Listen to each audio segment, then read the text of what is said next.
My name is Terri Messenger, and I am a... Hey, and welcome to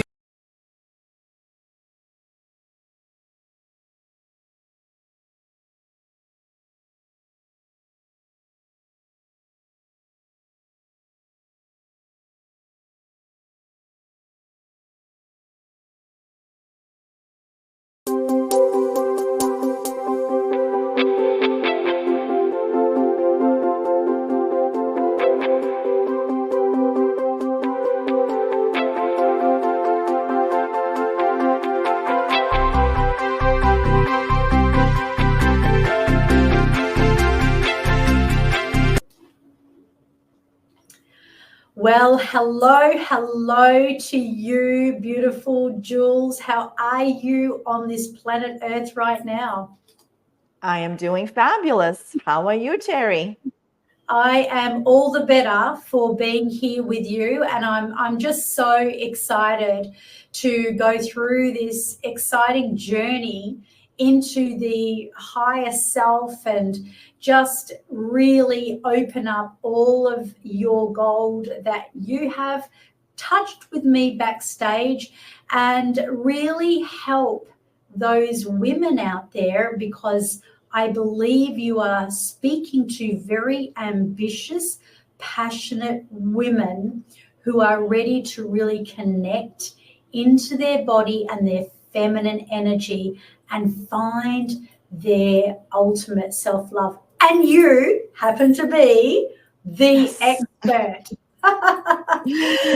Yes. So I want to firstly, there's always a story. I always say there's a story behind everyone's glory. And, you obviously know very, very well, right from the beginning of time, that there was a point and a place where you really didn't feel that connection of love. And, your story kind of starts out in Russia, and then it moves to America, where you kind of did the corp in America and almost found yourself, on the burnout scale. And so you've really, moved through a lot of struggles and a lot of suffering.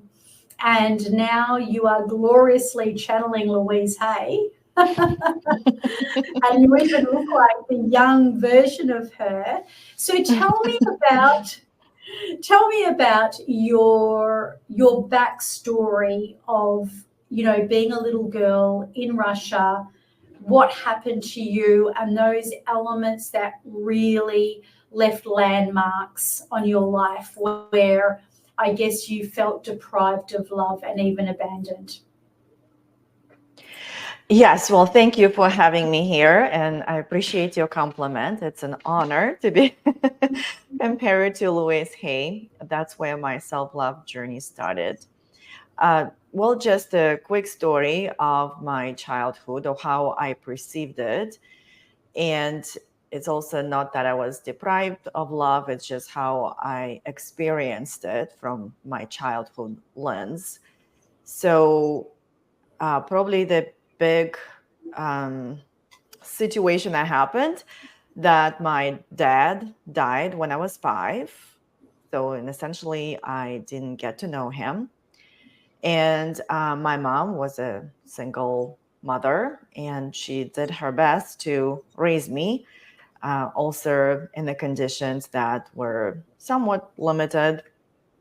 So when I became an adult child, so I used to be like an old child. Sometimes I was talking to people and they would just ask me like, how old are you? You're not supposed to know those things, but somehow I did. And of course, back then I didn't know, but from what I understand now about psychology, childhood, and divine intervention and all of that, I got a feeling that I'm afraid of being abandoned. So you've developed that feeling of abandonment. But also, when you look at the old child, did you feel that you had to take responsibility for something beyond your years? Yes, yeah, that's the feeling that I got and carried through that. So essentially, I became a good girl. So I had to do the right thing and I had to do good things so that I do not cause extra suffering for my mom. So, and yes, I love my mom, and that's how I've developed through life, so that you be quiet, you don't show off too much, you don't do too much, so that God forbid there is going to be extra suffering, and there is already enough suffering. um, And yet, as a little child, imagine I mean, by all meaningful intention, parents are always coming from the greatest intention. And yet, you as a little child felt that it was your role to be stopping the struggle and really being in that kind of a space. And what I'm hearing as well is that you took on that, and not only did you take it on, but you felt like you yourself were abandoned. And that must have been a really, really hard place to be in.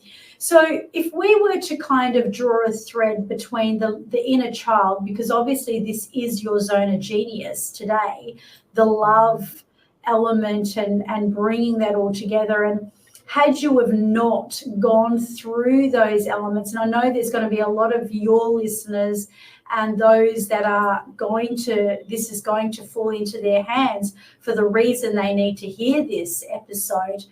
But how did that inner child actually impact you before you came into your awakened self, into the best version, highest version of you?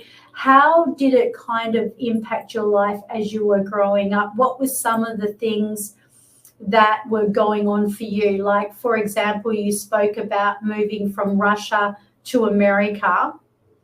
You talked about the good girl syndrome and having to almost shrink yourself and stay in that box sort of thing where you're staying, you're dimming your own light.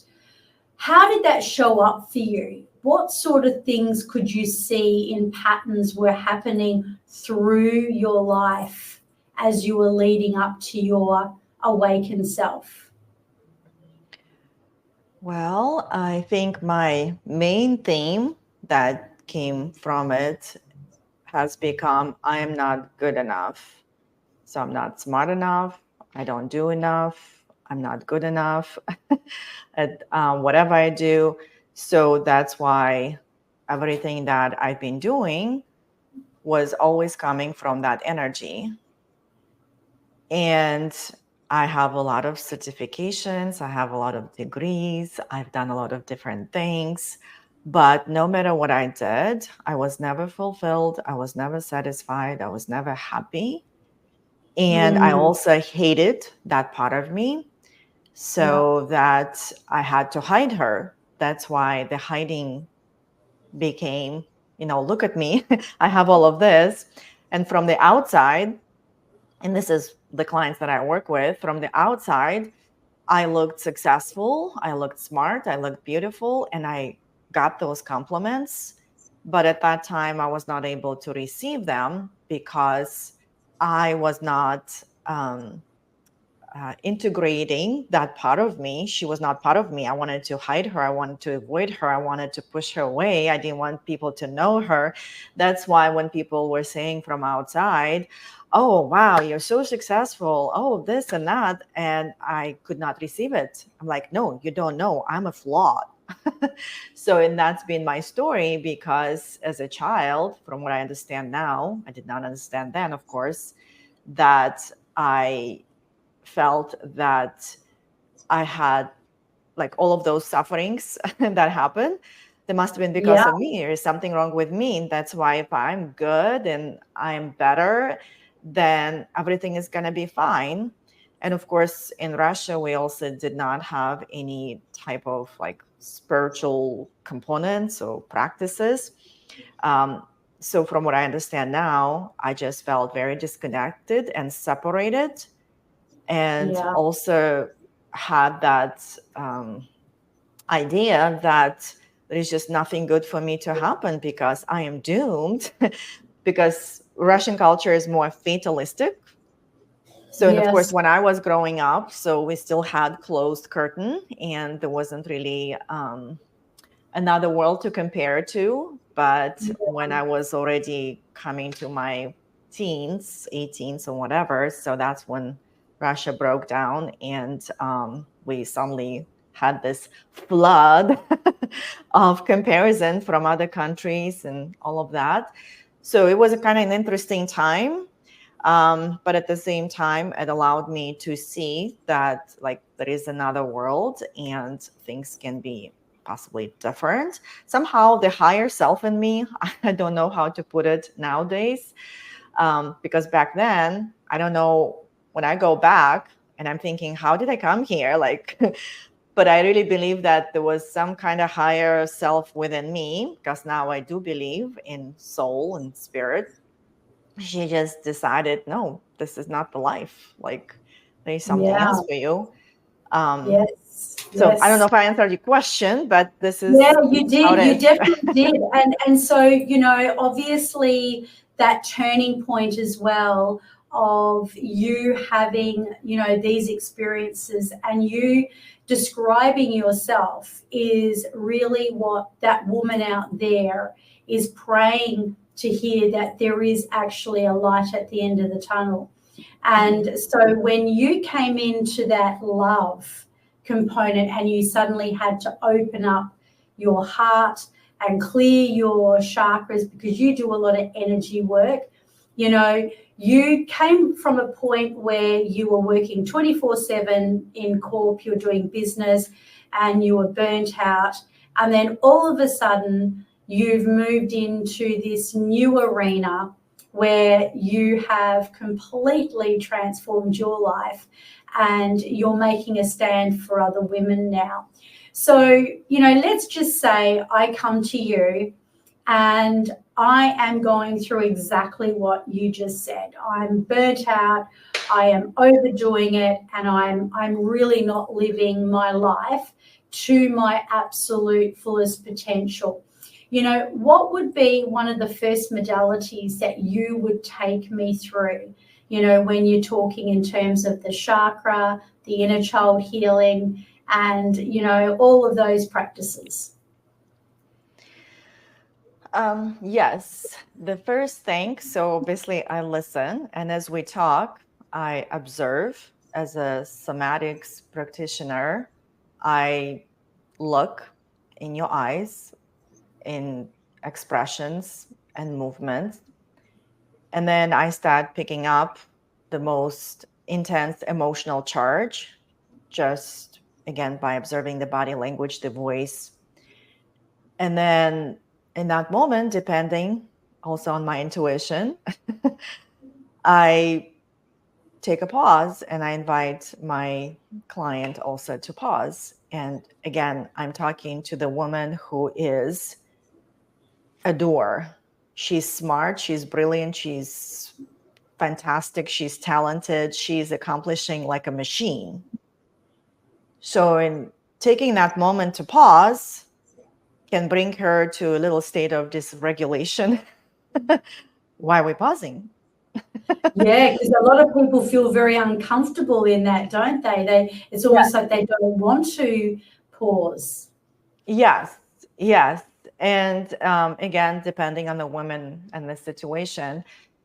So I explain, and then we just go into sensational feelings. So, because a lot of times they're not in touch with their emotions, if I just ask them, like, well, how do you feel in this moment? They'll be like, I don't know. Why are we talking about that? So, Yeah.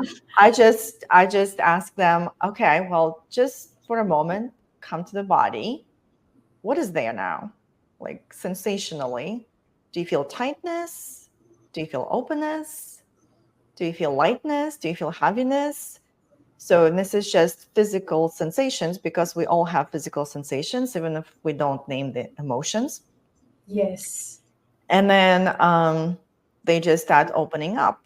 And then I guide them through different channels of awareness, because sensation is just one of them, because sometimes it happens like, I don't know, I don't feel anything. Then I just go into the channel of imagination, because we all have imagination. And I just say, well, okay, that's fine. But if you did, can you imagine what would be there from what you just said when you were describing that? And then they will start like, well, I guess it would be like contraction, because I hate this thing. So then it's just, using different channels of awareness and somatics, my intuition, also noticing the client and her like ability to go to the body. So I play. That's a big one, isn't it? Because so many people, it sounds really crazy if people don't understand this work, but so many people are not in their body.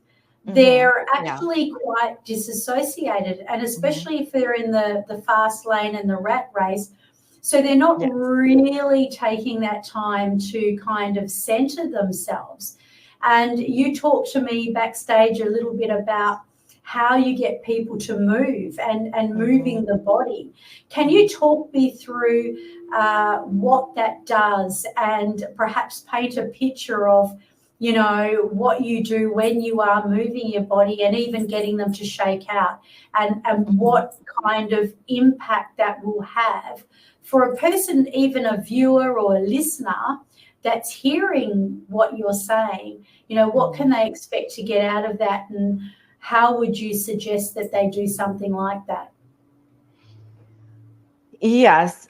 I think I will start by first just explaining briefly. So there are 5 channels of awareness that we can digest our emotions through, just like real food that we digest through so many channels of our body.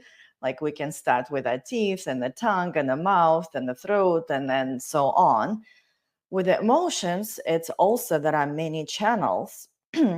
And there is mind, that's where we mostly live. And that's why if we are in the mind and only process what's going on in the mind, we're very limited. And that's why we just get stuck, especially if everything in my mind proves the story I'm not good enough, and I'm still identifying with that. So in what I identify with, I get stuck. So it's kind of like, you know, having the food and just get stuck in the throat. And it doesn't go to get processed and get complete in the process. So then we also have sensations, like I was talking about, just bodily sensations, which are raw. And a lot of times I tell my clients, well, just like if they say, I don't know, I feel sad or whatever. And I just tell them, no. Just describe it to me. What does it feel like in your body to feel sad? Like, I'm a person from another planet. I don't know what sad means. Can you describe how you experience sadness in your body? Because that's going to be your energetic signature in the body of how you experience that emotion. So, and that gives us a lot. And that's what usually a lot of times takes us to the inner child work, because a lot of times I would just ask a simple question: what are you feeling right now? Does it feel familiar? And that's when the tears come out. Then we have a breakthrough. Then we have a vulnerable moment. Then we can move through instead of get stuck and do the same thing. So then another channel is the emotions. So, and then we have imagination, just like I already talked about. And we also have posture. So going back to your question, posture or the body is one of the channels. And it's also unconscious, because when we talk, so unconsciously our body already reacts to those emotional components, or like because it's a hormonal release when we talk, and emotions in the body, right? So that's why a lot of times before we even go into some kind of expressive movement, And they talk about something, and I could see like maybe they just do this and they just kind of shrink just unconsciously because just they talk, and I tell them, okay, can you just stop for a moment? Did you notice what happened with your body? And I just kind of guide them through to help bring the awareness. And they're like, yeah, like, what does it feel like? Well, I don't know, like I feel small. Well, yeah, do you see how it's coming to your body? What if you exaggerate this posture and make it even like more like, what else can you do? Like, imagine like you're really small, but what you just said. And they just go like, oh, like this. Well, can you just stay there for a moment? Can you just let your body process this? So, and that's very, very effective. And I love working with the body because I studied the body quite a bit, but from this emotional perspective. So, because what happens if we get stuck in the mind, nothing happens. We just loop and we just recreate what's predictable. Yeah. Yes. But when I just stopped her, paused her, and then let her feel it just posturally in the body, physically, like releasing that emotion. And then give her like 30 seconds, 1 minute. And she'll be like, okay, I'm ready to come back. Okay, so how does it feel now? Because emotions is energy, and energy is designed to flow. And just like for expansion and working with women who expand, I like to use this model because everything is about this. Yeah, wow, that's really cool. There's our audio people won't see this on the podcast. Oh, yes. A beautiful dimension of array of colors that's very expansive and very vivid, and it really I can imagine, like, is it the feeling of it and everything like this. But what does this actually do for people? Is it like a coding system, or it's got lots of bright colors? Well, I just use this as a visual because I believe that represents what we're here for, or in this dimension where I am. So we're here to expand, and our expansion all comes through our consciousness.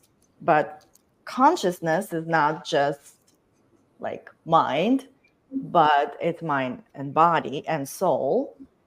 So, and especially the women I work with, they want to create something and they want to have some legacy. It's just what energy they bring. That's the question. So, and everything is about contracting and expanding. Our muscles contract and expand, will lengthen, right? Our emotions contract and expand when we let them. Otherwise, because of our mind, we get stuck in that contraction place.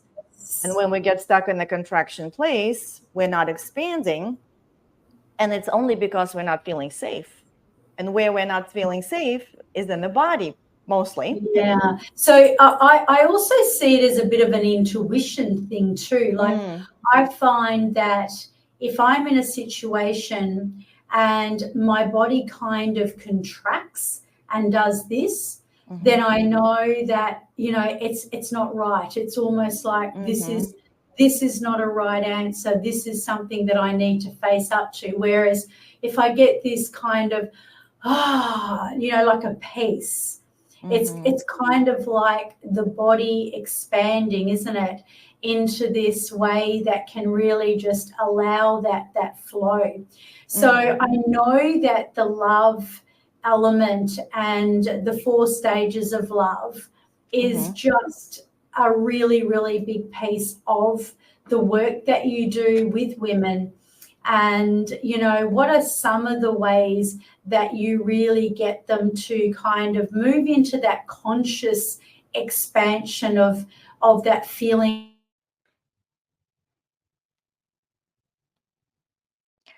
I lost you.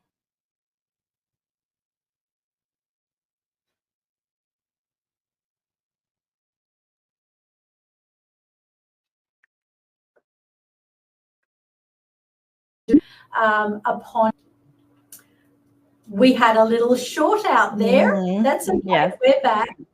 So what would you say is the best thing to do if a person is not feeling that love, they're not feeling that connection, and they're in overdrive, burnout, they're not in their body, what would you say to them to do? Well, first of all, everything is about awareness. And also, how do you get aware? You feel. So it all goes back to the feelings. Because when you feel, you become aware. Because feelings is like a GPS system. They always communicate. So and if you start using them as your communication of your body, because again, like everything we acquired in that childhood and it hasn't been processed, it just became acquired. That's why it becomes an unconscious and kind of subconscious programming, which I believe Carl Jung calls it, like, when it does not come to your consciousness, it becomes your fate. And that's where I was for 50 years. But when you start feeling, you become aware. So that's where you start.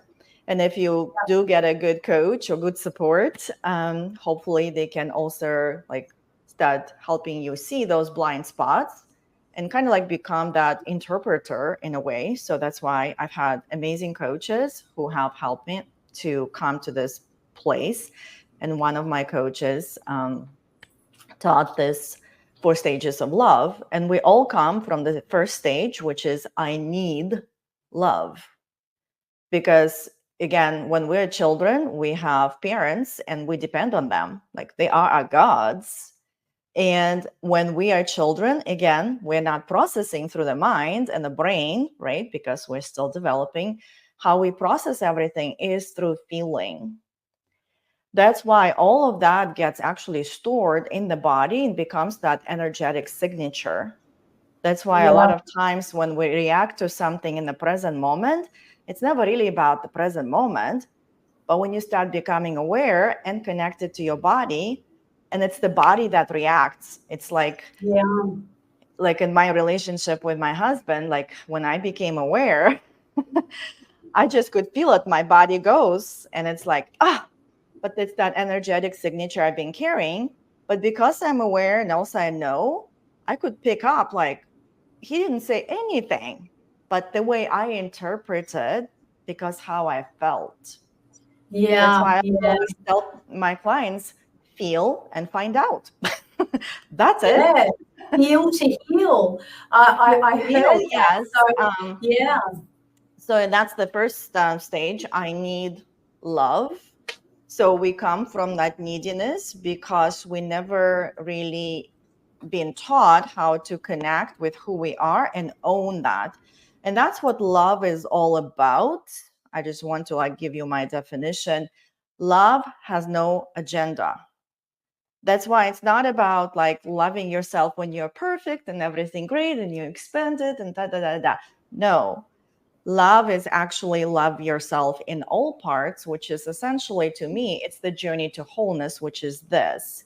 So it's not for us not to contract, but it's actually allowing yourself to contract and then be there, but also have the tools and understandings, whatever you need to expand. And this is all about creating safety, like that point for expansion. It's safety, which is how our nervous system operates.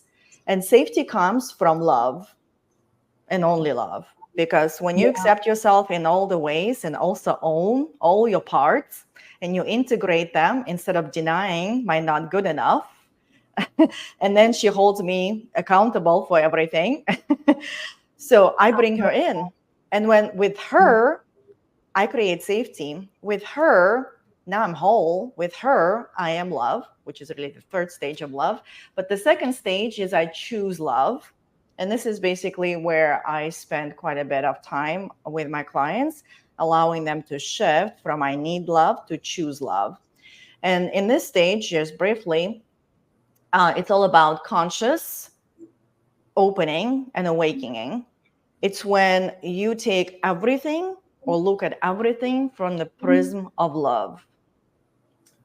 So it's basically you're assuming the best in people and about everything and asking the question, if this is happening, Yeah. It's not like I'm thinking badly or something else or whatever, or I'm a victim, but it's like, how can I love myself and still go through it? How can I not contract and close my heart and then fight against what's happening? It's actually, yes, how can I accept? Because love is all about accepting and accepting what is.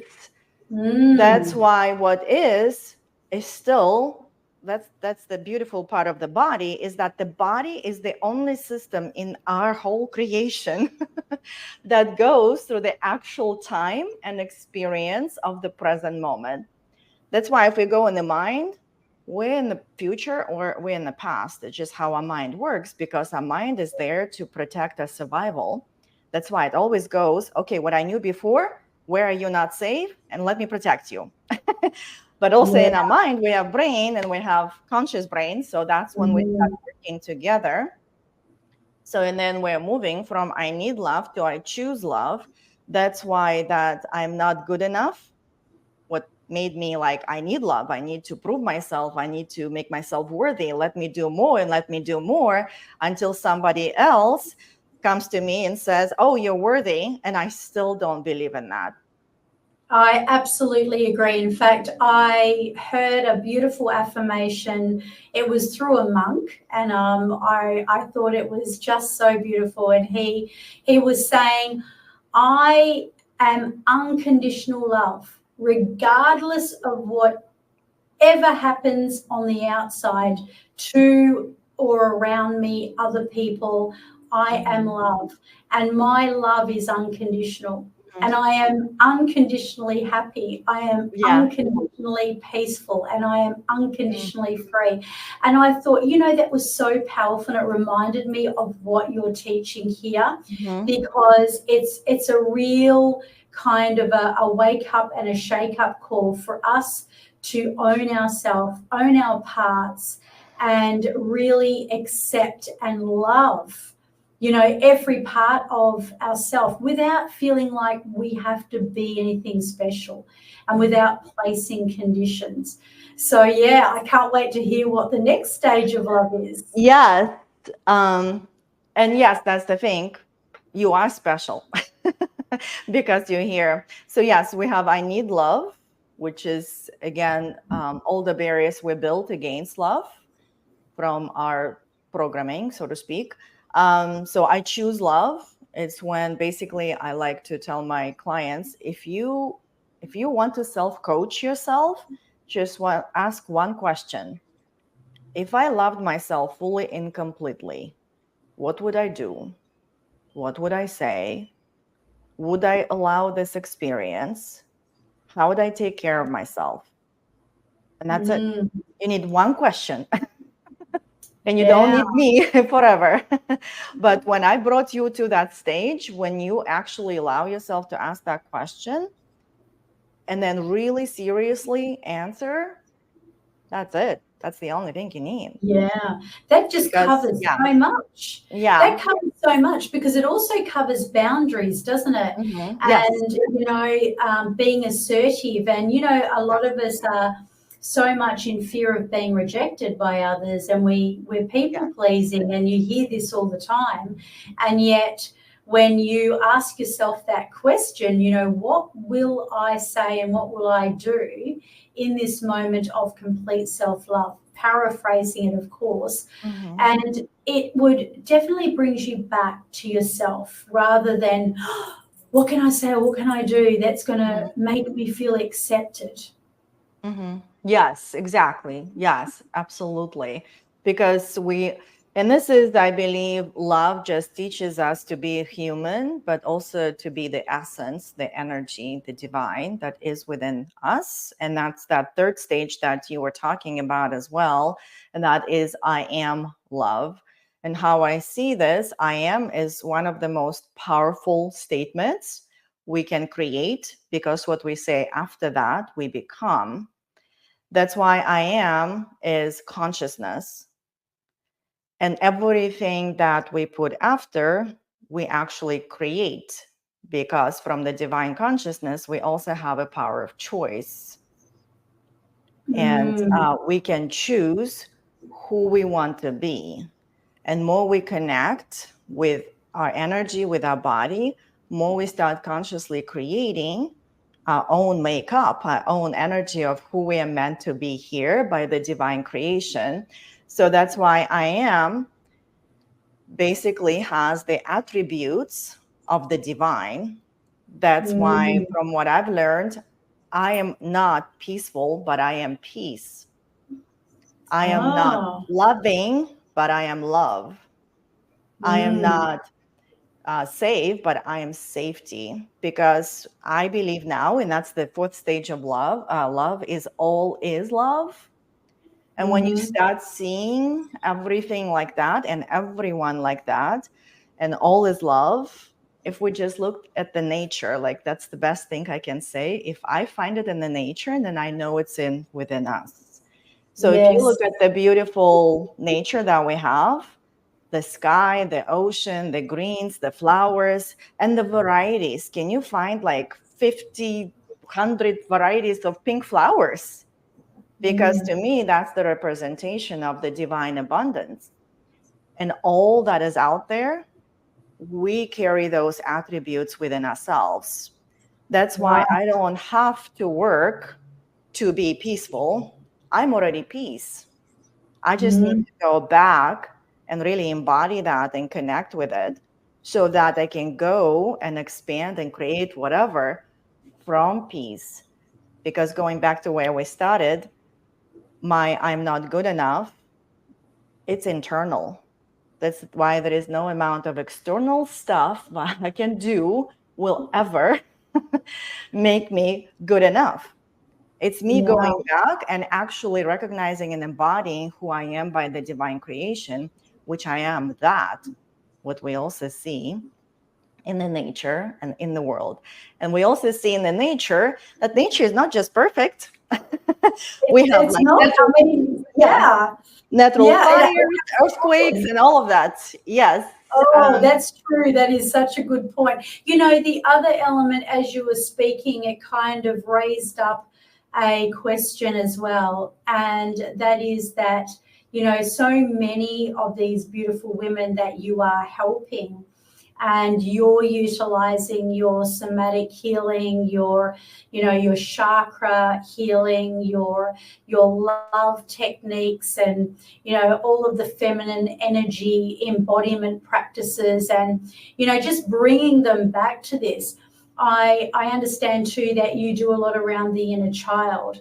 And of course, you and I both know that that's where it all starts, right? Like that's your story. That's where you start. That's what's given you your passion, your ambition. And, you know, that's led you to being chosen for who you are and what you stand for today.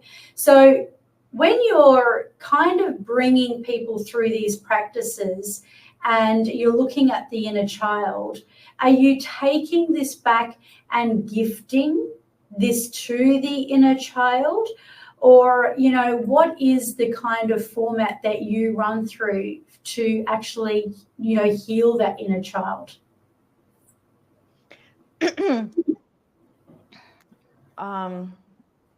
I think it's just, again, awareness is the first step.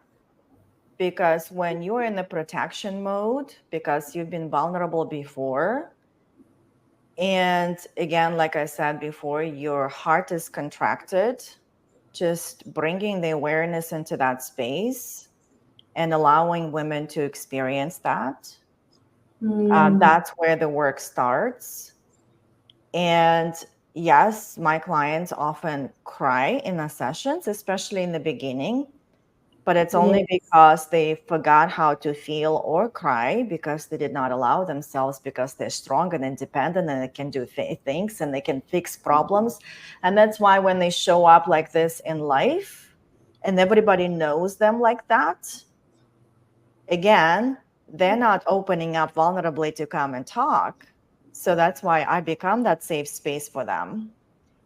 Because for other people, they expect the best out of them and they expect to fix this stuff and they expect to do everything.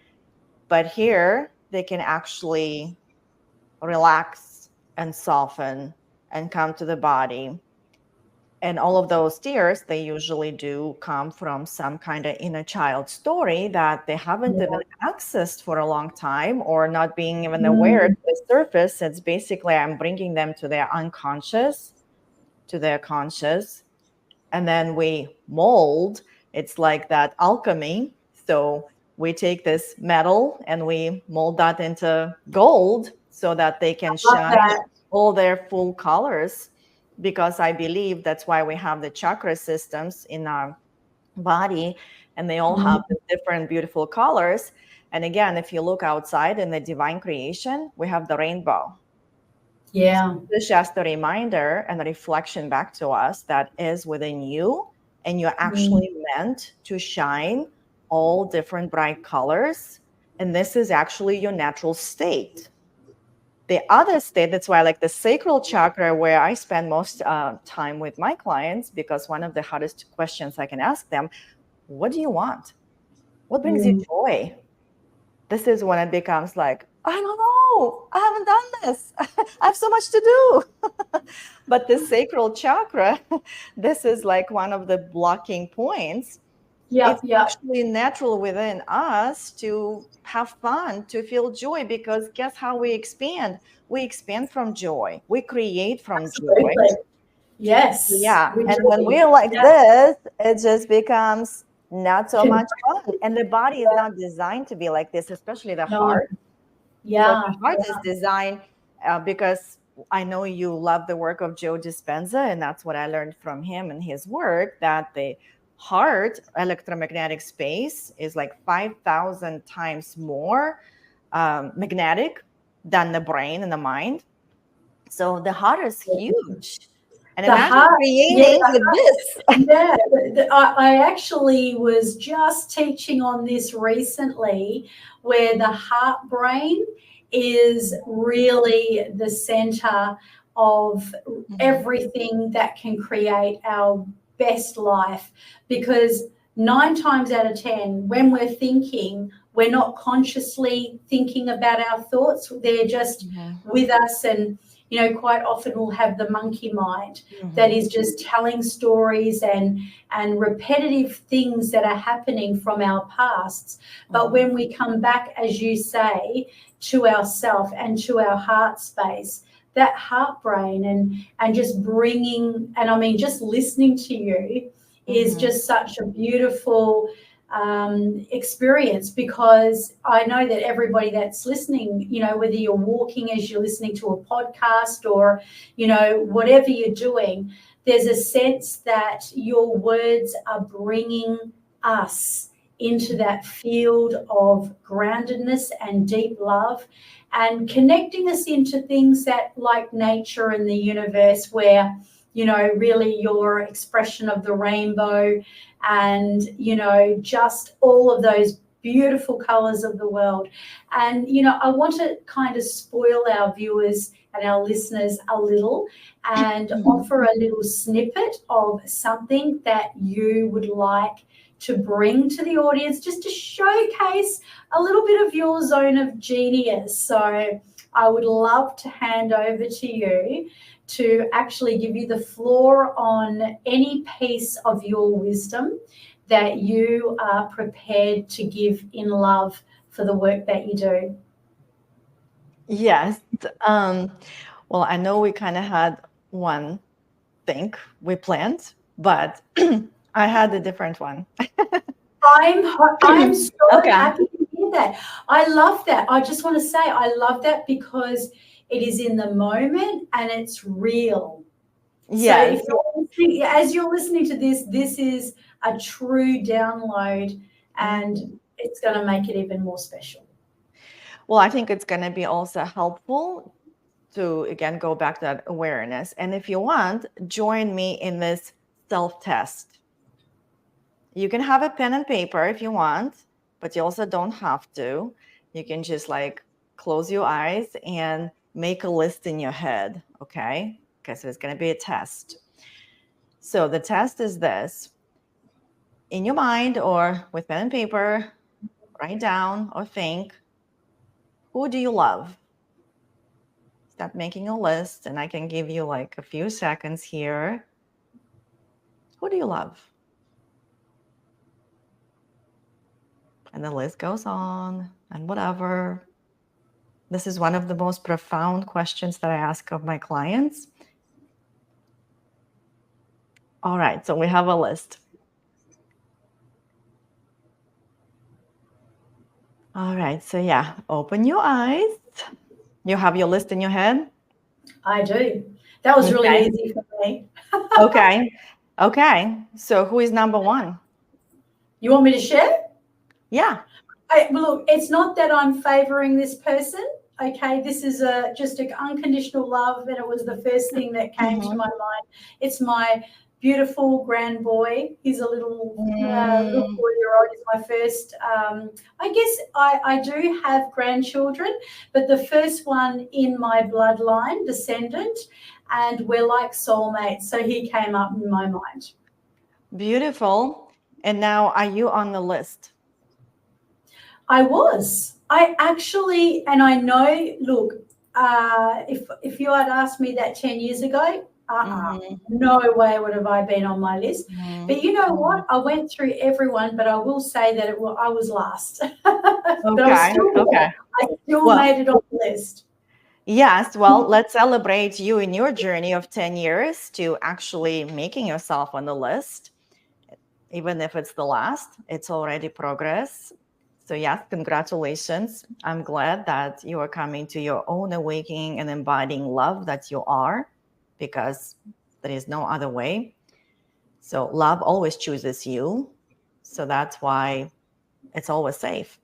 But our mind makes us think that love hurts. But anyway, go back to the test and why it's so profound, because again, speaking of those women, and I was one of them as well. So if you are not on the list and you're not number one either, then what happens? So if you are pursuing that, if you're pursuing that career and whatever, so what happens is this, it's either them or me, right? So which creates that, again, separation. They're important, I'm not. They're worth of love, I'm not. My dreams don't matter, but theirs is. So, and this is that mentality and also that I need love stage that we start with until we awake, is that we have that sense of separatedness. And when we're separate, it doesn't feel good because that's not who we are. Because we're always connection and we are connected to love within and everywhere and with everyone. So also with the boundaries, if you're not on the list, what happens with the boundaries? They're not going to be met, because if you're not meeting your own boundaries, you're not teaching other people how to treat you and how to love you.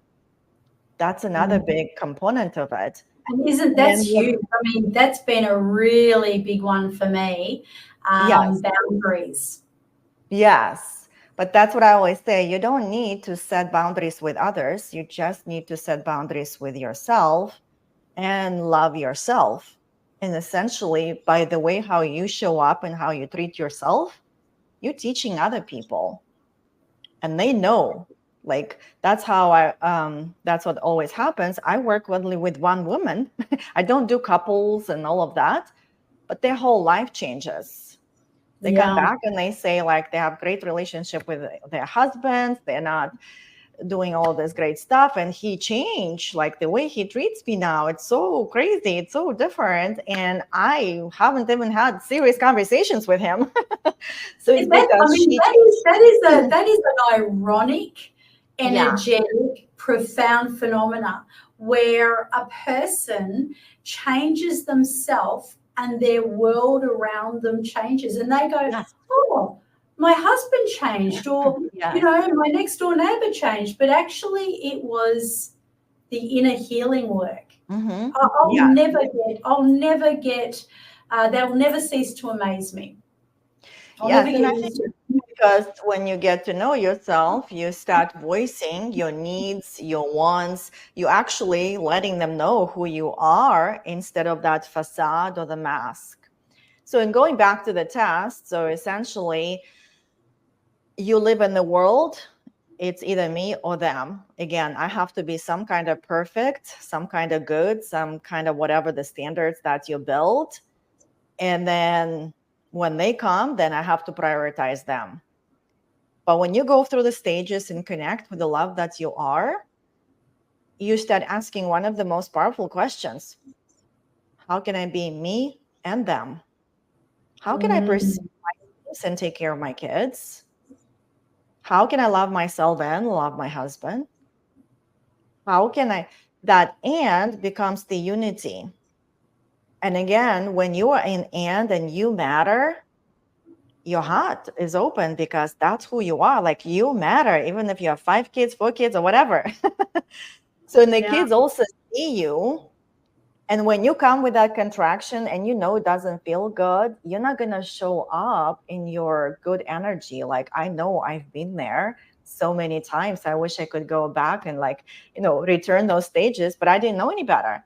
Like my intentions were good, but because I was putting myself and abandoning myself, even though I was taking care of others and being responsible and all of that, the energy behind that was lack. The energy behind was sacrifice. But that's not who we are. That's not what we are meant here to do. So that's why love connects. Love is wholeness. When you show up in your wholeness, you actually give to others from overflow. That's why I always have the image of the fountain. So when you go in and do your work, you come out. Yeah, I love that. I love world, that. Yeah. How can me and them? Because I'm in this overabundant flow. I took care of myself. I invested in myself. I fulfilled myself. I did. And when I'm talking about self-love, it's not about bubble bath. No, it's about creating a very intimate into me relationship with yourself. Yeah. Yeah. You take a bubble bath or you don't. Yeah. So, Yes. when you come from that place, it's different. You actually give from your heart. And what that's you just receive. beautiful. And I love the fountain and also the into me, and that brings me to a word that I was taught by a pastor, which is inspiration. And inspiration is also in spirit. Yes. So it's the internal element. So as within, so without. So beautiful, so absolutely beautiful. So is there any more to that little sequence that you have to wrap it up, Jules? Or, is that, I mean, there's so much in there, and I know you're just giving a snippet that is enough I know I've changed my state just listening to you.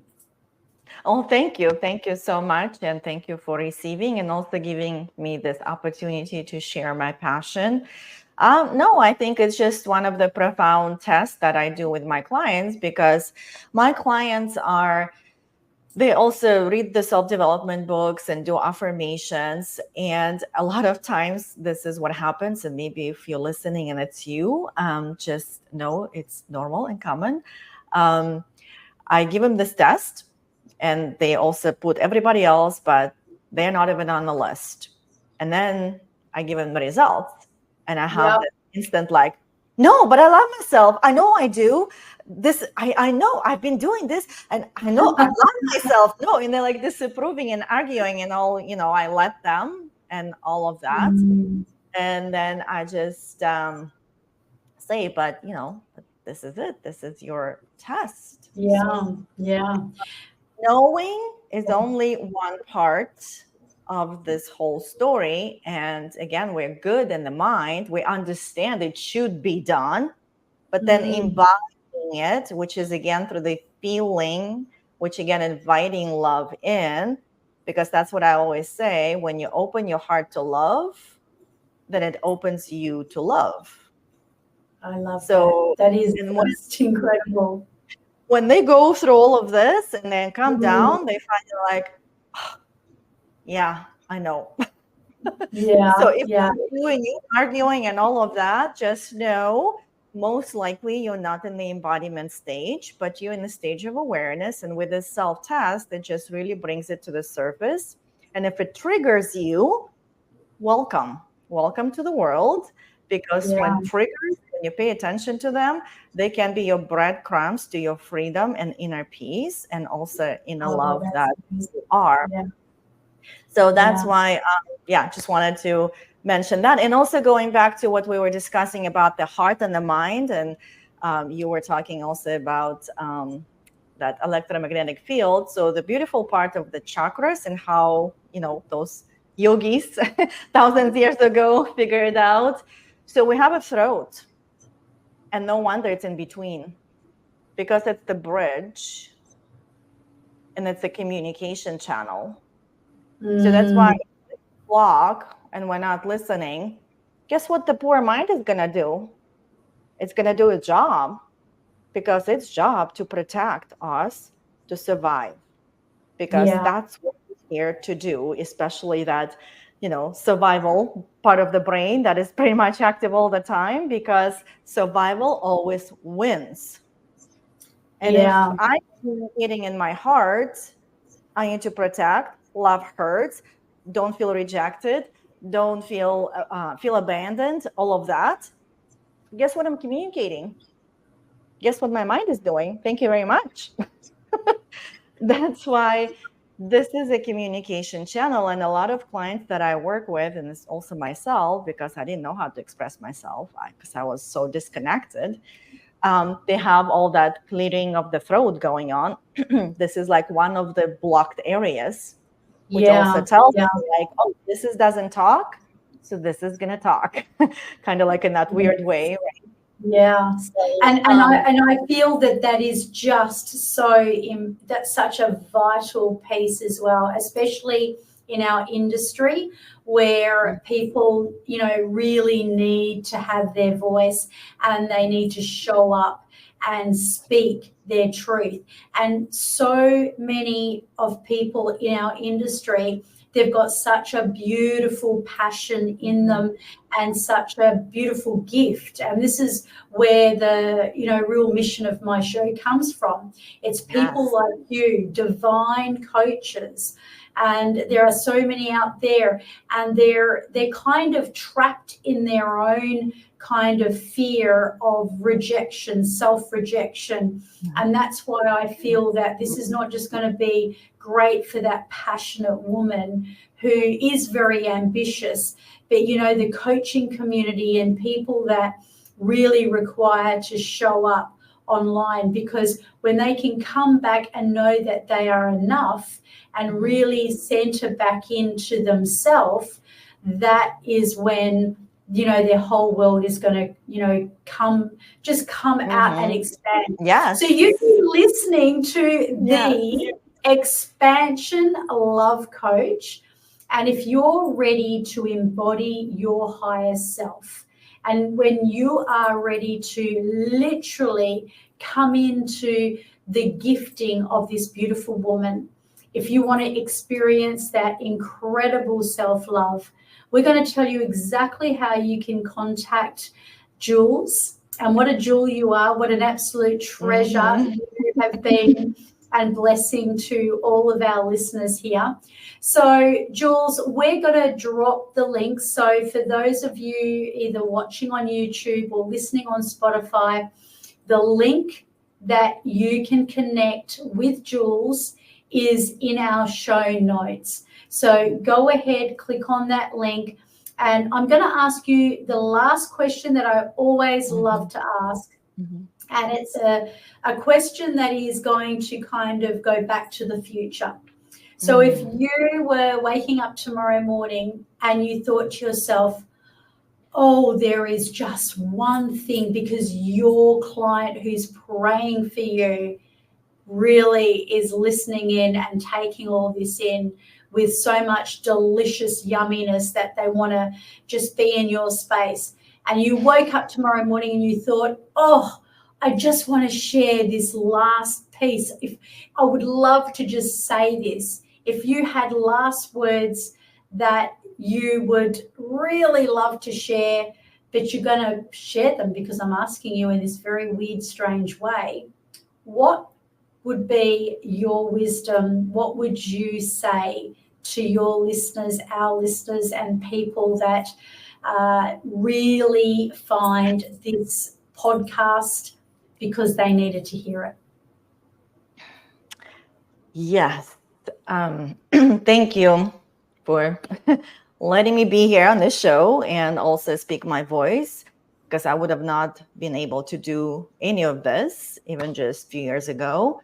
So I appreciate this opportunity, and you're a beautiful and amazing and profound host. I appreciate your questions and how you were preparing me for all of this. It was really beautiful, and it's so important. You don't just like jump. So Terri actually prepared me with her magic as well.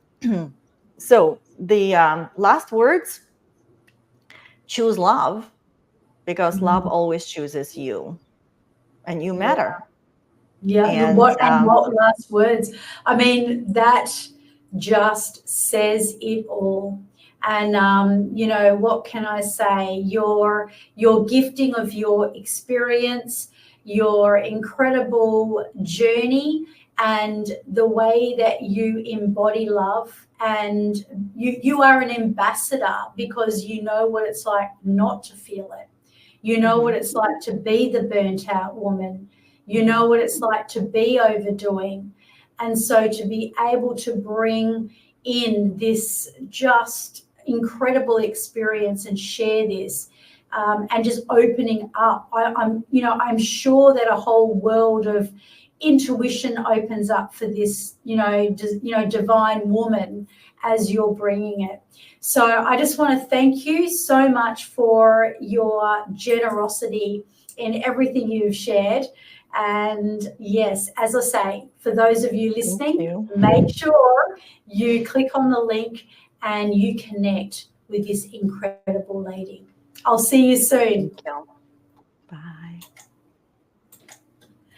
Well, that was amazing.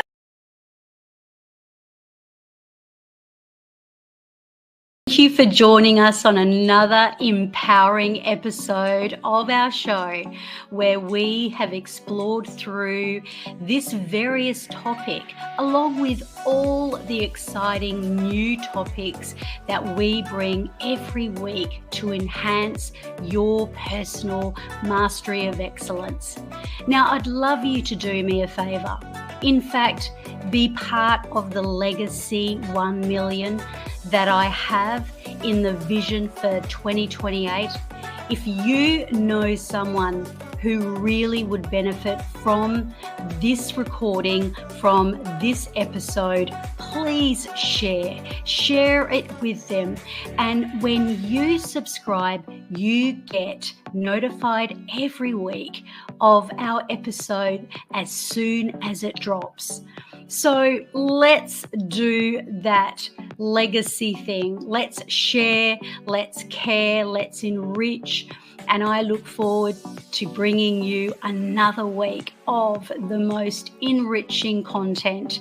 So until next time, stay inspired, stay awesome, and keep on mastering your excellence.